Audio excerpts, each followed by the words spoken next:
From a cool guitar and amp set to his pool table and Northern Cape mining equipment, the assets that alleged diamond trader conman Louis Liebenberg amassed over the years, all as his unsuspecting investors lost millions, are now going under the hammer this month. We've got diamond mining equipment, earth movers, we've got tractors, jigs, things used to sort ore from diamonds.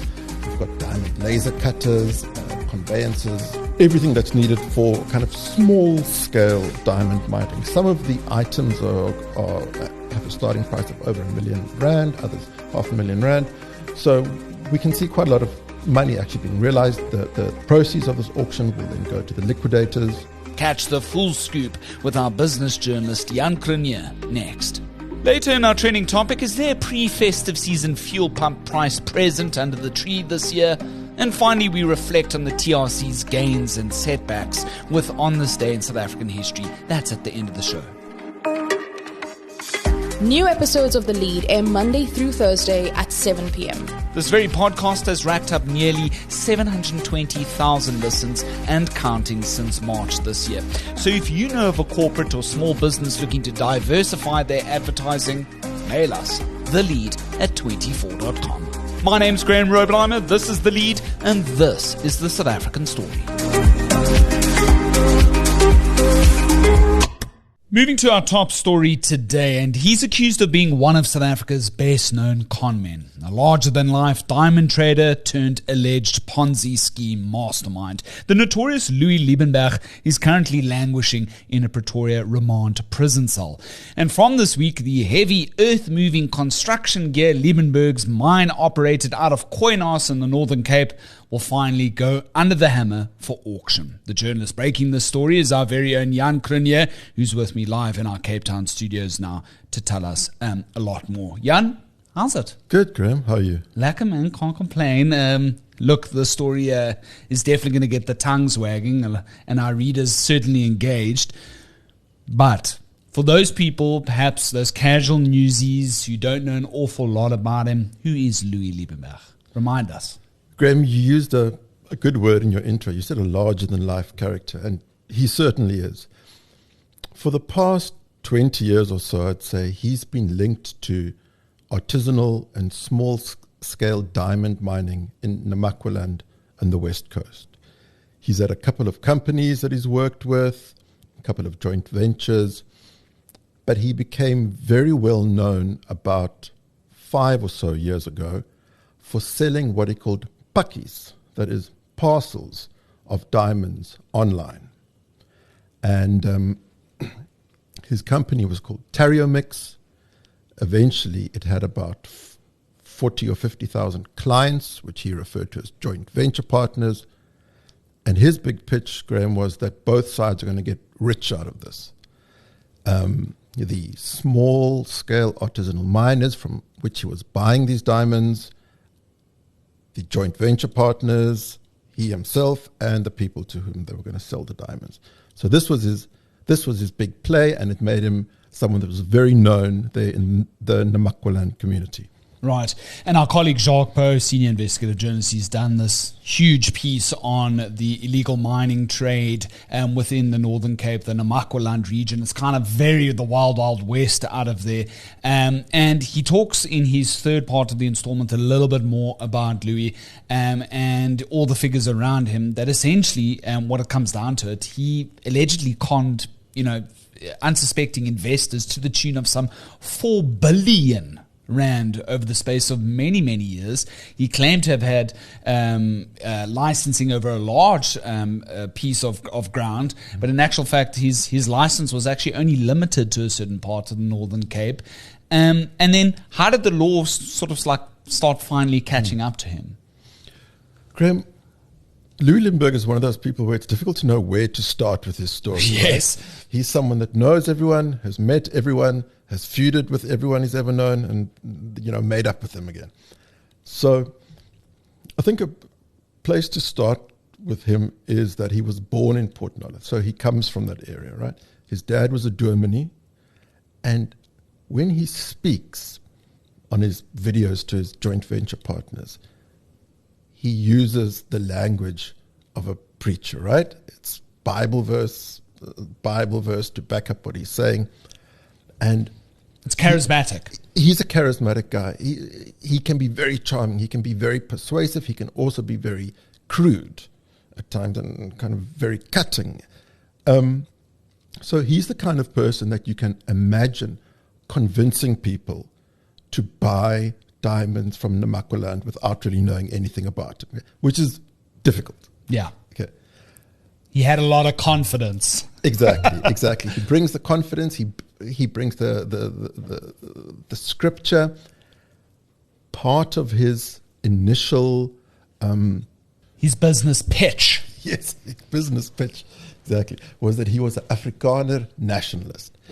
And he was for the small person, the small-scale miner or the small-scale Afrikaner or whoever who has been subjugated by the big guys, the big mining companies, right? Someone who hasn't been so successful in life, they can now also partake of the richness of Namaqualand. Somehow he paired that with a vision for an Afrikaans volksstaat. Wow. And sounds like a populist. Yes. He has elements that are quite socialist in nature. He has elements that are very Afrikaans nationalist in nature. It's a strange dichotomy, but somehow when you see him speak, he makes it work. So one of his pitches was that this diamond wealth from Namaqualand would form the foundation of what could become an Afrikaner homeland. Now, make of that what you may. Sure. Many people bought into his vision, whether they agreed with his idea for an Afrikaner volksstaat or whether they just thought that he was a good salesman and they could make money from his diamond business.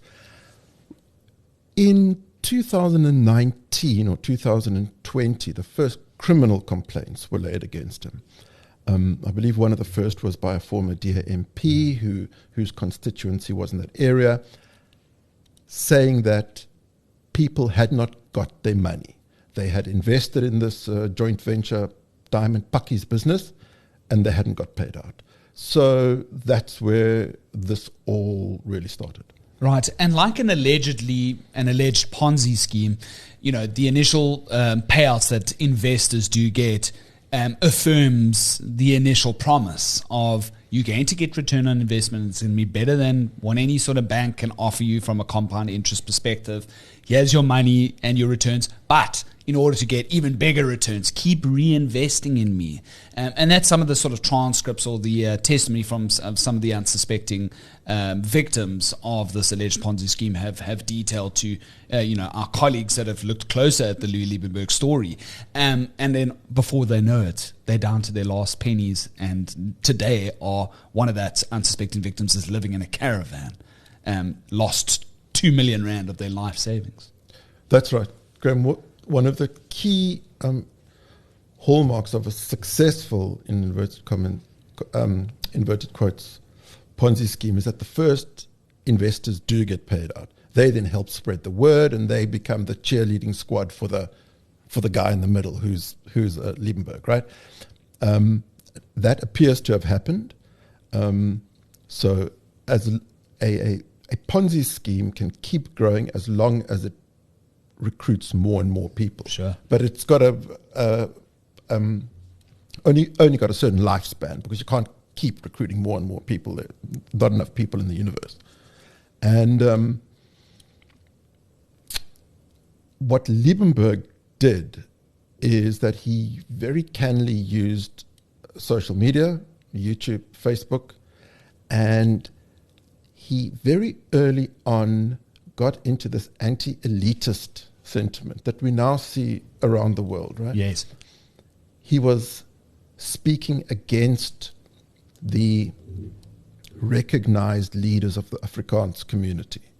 People like, Solidariteit or they're not the leaders of everyone but a section of the Afrikaans community. But he was saying a big proponent. He was saying that they were not actually people to be followed. They had sold out. And Louis Liebenberg, was going to bring you on the right track as long as you invested with him. So he was very anti-AfriForum, the DA, Solidariteit, all those Afrikaans civil society groups. Do you think that's why he was, and if I may just interject here, do you think, Jan, that's why he was detailed, or his downfall was detailed so much within the Afrikaans media? Is because he became such a prolific figure within that, right? I do think so. It's certainly the truth that the Afrikaans media has been following this very, very closely and writing very good stories about it. Sure. And of course, Louis himself, very close to, or wanted to be very close to, former President Jacob Zuma, famously going to Nkandla, bringing him cattle. Correct. As a gift. What's the thinking there? So, Graeme, this is one of the interesting points of Liebenberg. You may think, why is someone who in the past has used racist language, he is being investigated by the Human Rights Council. He's on record as using the K word. Correct.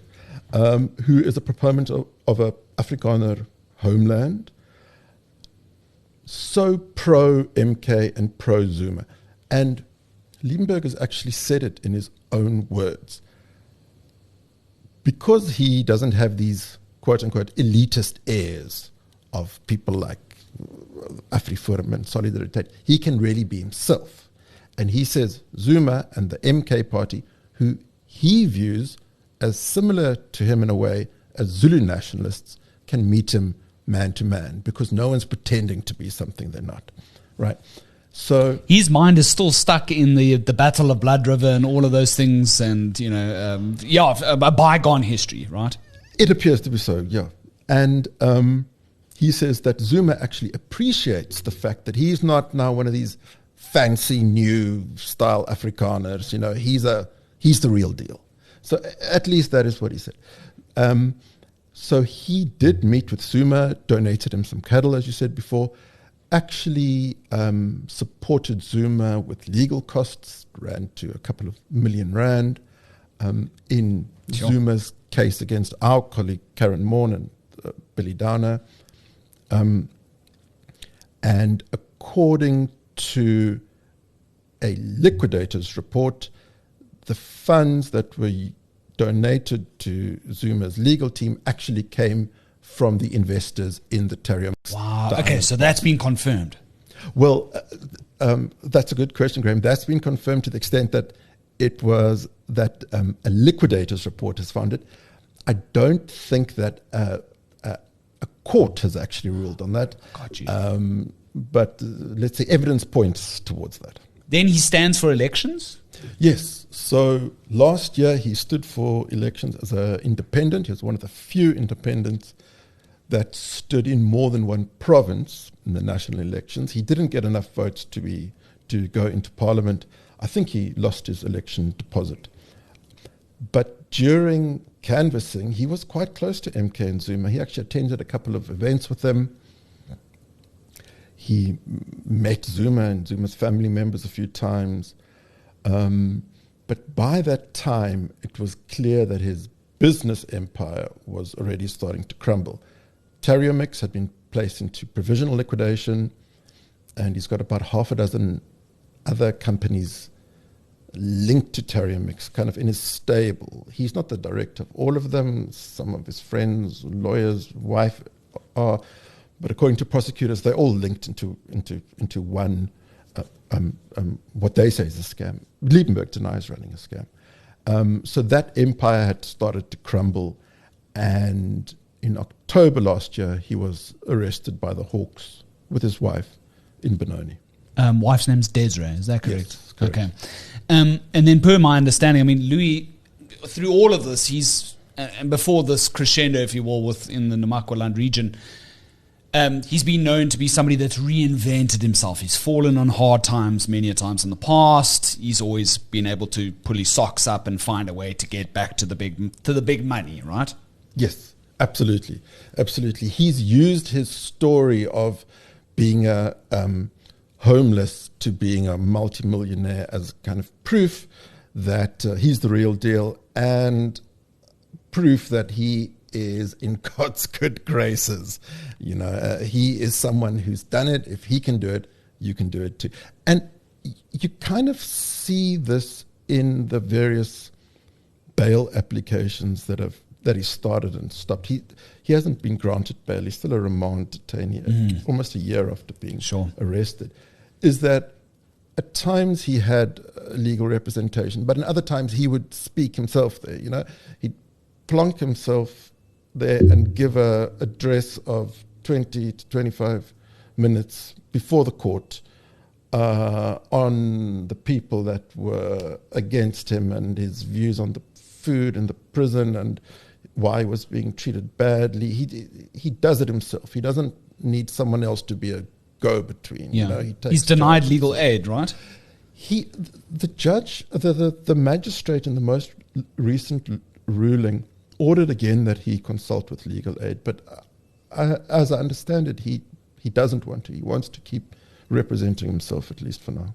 And staying on that point of the conversation, Jan, where is that court process at the moment? I understand it's being heard at the Bronkhorstspruit Magistrates Court. For people who don't know, that's a town between Emalacheni, Witbank, and Joburg or Pretoria. Yeah. I think it's the same highway, and Balmoral and those sort of areas. So he's going to that Magistrates Court, but he's is that bail application that he's still trying to pursue ongoing at this stage? What do we know? It is ongoing, and it's been ongoing for so long that it's actually run up against the start of the criminal trial.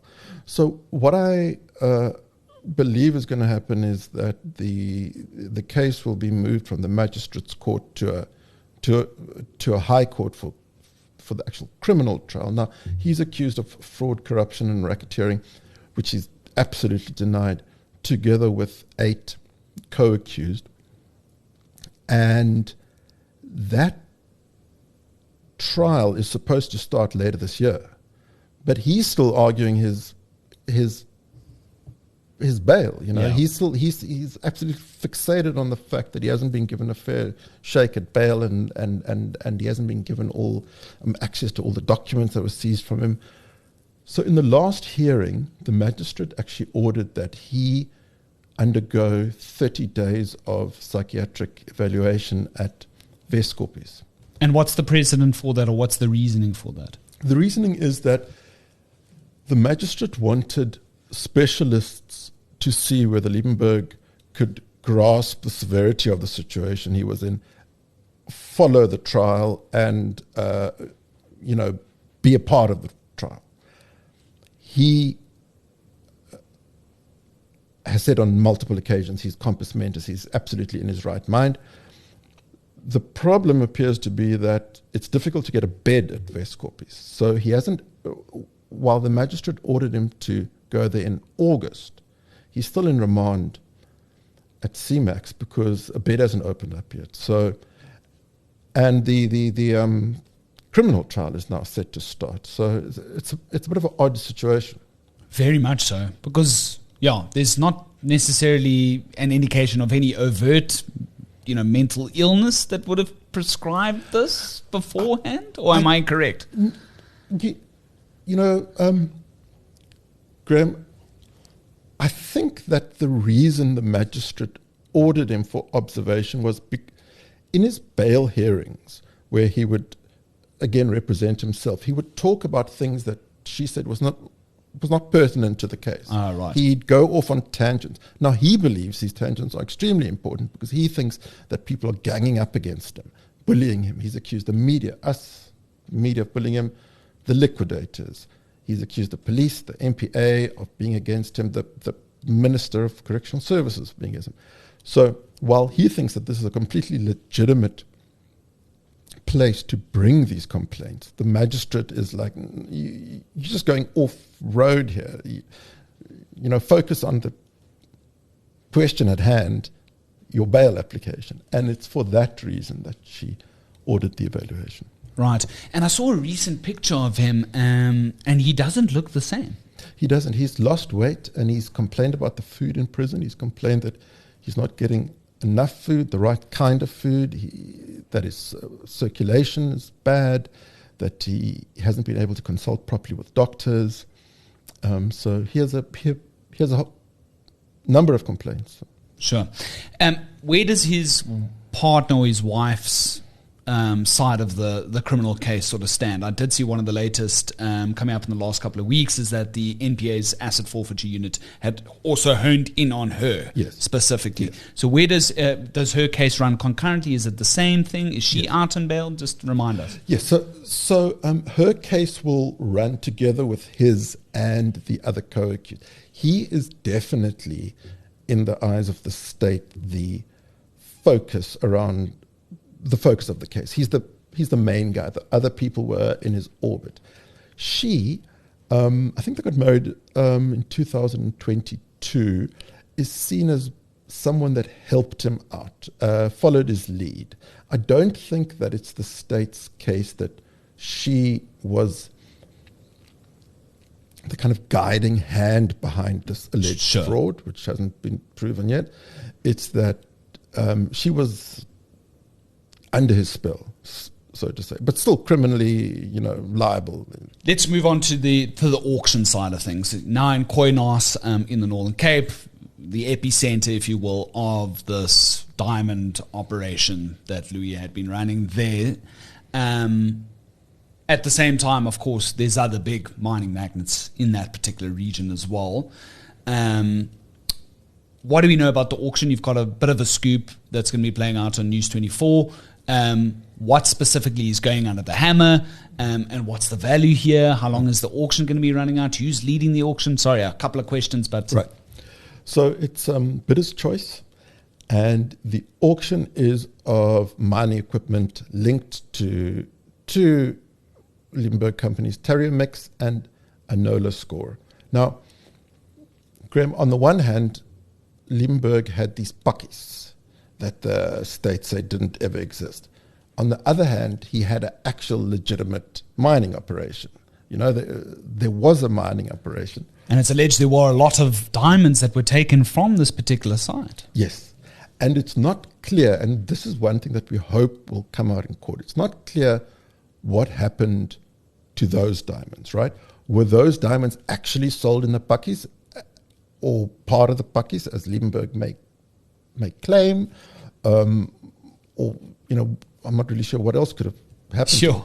But in any case, we've got diamond mining equipment, earth movers, we've got tractors, jigs, things used to sort, ore from diamonds. We've got diamond laser cutters, conveyances, everything that's needed for kind of small-scale diamond mining. Some of the items have a starting price of over R1 million, others R500,000. So we can see quite a lot of, money actually being realized. The proceeds of this auction will then go to the liquidators into a pot, and eventually, once they have collected all the assets in its various companies, to the creditors. Right. And then hopefully make people happier than what they currently are.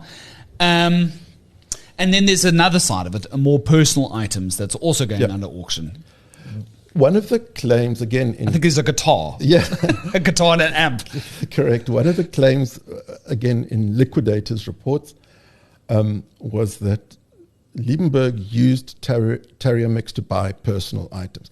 And now it seems to be borne out by this other sale that's upcoming, by this other auction that's upcoming next month, where we've got surfboards, we've got kitchen appliances, air fryers, a pretty nice guitar, an amp, a surfboard, bedspreads, cups. When liquidators come and take away your stuff, Graeme, they take everything. I think that there's only a certain class of things they can't literally take your bed, right? But everything else is fair game. So you've got, cups and an old bottle of wine and absolutely everything else. That is also being sold off. And a third auction, I haven't seen the catalogue for that yet because it's still being drawn up, will include more sound equipment. It will include cars. It will include other things. That, I think, is going to be held in Pretoria. So we've got these staggered series of auctions selling off much of his estate. Right. So in other words, say, for example, hypothetically, he does get bail. He's going to come home to basically just a bed, as you say. Well, possibly, but I don't know how many other assets he has. You know, he had so many different companies, and I believe that many of them have been liquidated, possibly not all of them. His personal estate has also been sequestrated. So, although I don't know what his financial situation is at the moment, it seems to be pretty dire. Right. But at the same time, the numerous artisanal miners that he employed, and of course the unsuspecting victims that he, allegedly duped millions upon millions out of, those people, as I say previously in this discussion, one of them lives in a caravan today in Koingnaas. Many of those artisanal miners are still waiting for their final payouts. After overtime had stopped, they started waiting for their salaries. That eventually started drying up. And in one case, Jacques Poe even tells the story about one person who took their own life. Yeah, it's absolutely, it's very sad, Graeme. And if we zoom out a little bit from Liebenberg, you're going to hear stories like this from all over the West Coast and Namaqualand, linked to private mining enterprises that are, some of them in very bad financial shape, linked to the state diamond mining company, Alexcor. There's the issue of Zamazamas in the area. There's so much to look at in that area, and Liebenberg is just a part of it.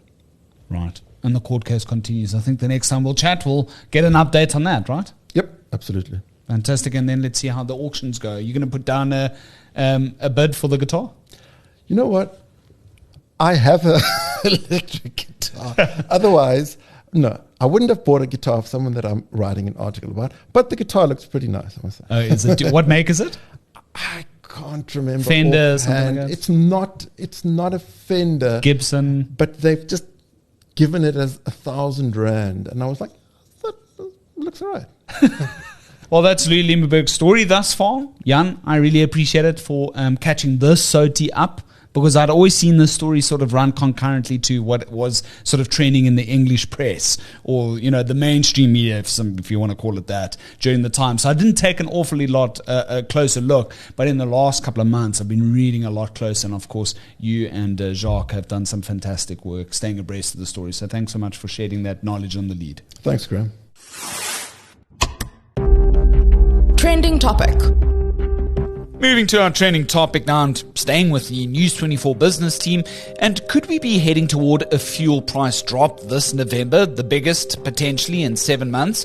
Well, as the Central Energy Fund monitors, the two biggest factors to consider in all of this are the international fuel prices as well as the volatile rand-dollar exchange rate. Whilst the fluctuating rand continues to cloud this picture quite a lot, there's since been an 8% drop in the global oil price. That's largely down to renewed US-China trade tensions, which has, at the very time of speaking to you, affected the rand already, taking a renewed tumble this Wednesday. Then there's the recent call for calm in the Middle East. That's played a role too, although fresh news reports, again as we speak, suggest that the latest Trump administration-backed ceasefire between Israel and Palestine has since already been breached. In the meantime, this fuel price review period continues, with a hopeful expectation of a potential price drop by Wednesday, 5th November. Perhaps a welcome gift these holidays. But given the state of the world these days, who knows? What say you? Drop us a voice note, 072 562 3179. And finally, ending off now on the lead with On This Day in South African History, the 14th of October 1997. This segment thanks to South African History Online. Now, on this day, 4 former apartheid-era cabinet ministers appeared before the TRC, the Truth and Reconciliation Commission, as led by the late Archbishop Emeritus Desmond Tutu. They, of course, were Adrian Vlok, Roelof Botha, Rolf Meyer, as well as Leon Wessels. They were called to answer questions about their alleged role in authorizing the killing of anti-apartheid activists. Former President P.W. Botha was also summoned. However, his lawyers had indicated that he was too ill to attend at the time. Before the commission, the ministers apologized for failing to stop human rights abuses, however claimed that they were unaware of what the security forces were doing under their command. They claimed coded communication had made it difficult to interpret orders. The TRC commissioners expressed disbelief here. They asked how the country's top leaders could have missed the warning signs, whilst so many people were in fact dying in detention or disappearing. It was a defining moment in the TRC's effort to hold apartheid leaders publicly accountable. And of course, the TRC's legacy is still debated to this day. That's On This Day in History, the 14th of October 1997. Just a reminder, if you'd like to advertise in The Lead, you can get in touch with us at thelead@24.com. That way we'll put you in touch with the relevant salespeople. It's a vital opportunity to get your business, perhaps big or small, advertised in a truly unique space with nearly 720,000 listeners and counting. Get in before it's too late. Got 2 more editions coming this week. Look out for those by hitting like, follow and subscribe on both Spotify, Apple as well as YouTube podcast channels. Until then, my name's Graeme, and so long as there's trusted news first, we'll have The Lead.